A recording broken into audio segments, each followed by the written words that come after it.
After nearly 200 years of religious persecution, Christians of the 3rd century finally enjoyed a generation of respite between the years 211 to 250 AD.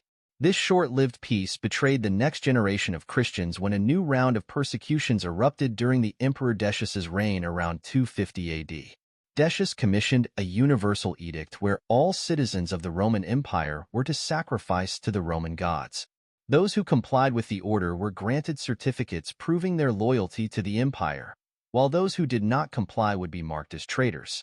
Due to the unpreparedness of many Christians to stand firm in the face of this new persecution, many succumbed to the demands of the edict and offered sacrifices to the Roman gods. This string of events led the Church into re-evaluating its doctrines of salvation and the fate of apostates.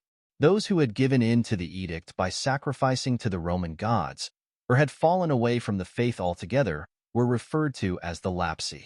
The Church wrestled with differing views on how to judge those who had apostatized. While some desired to immediately restore the lapsi back into the fold of the Church, others directly opposed this notion. Saint Cyprian proposed that the Church wait for the end of the persecutions before making any decision. This way the bishops could assemble and carefully evaluate the consequences of apostates seeking to return to the Church. Novatian, one of the leaders of the Church in Rome, believed that the lapsi were irredeemable.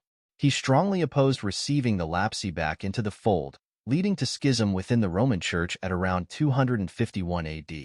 This position came to be known as rigorism, a view which sought to keep the Church pure and free from all of those who would waver in the faith. At the opposite end of the spectrum were those known as the laxists, who desired for the immediate restoration of those who repented. This group created another schism within the Church at Carthage, whose leadership desired to take the lapsi accounts on a case-by-case basis, rather than receiving every apostate without careful consideration.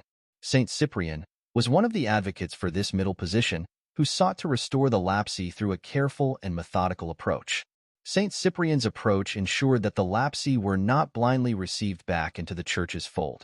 Rather, the weight of each one's sin had to be considered, and true repentance needed to be demonstrated in the life of the individual.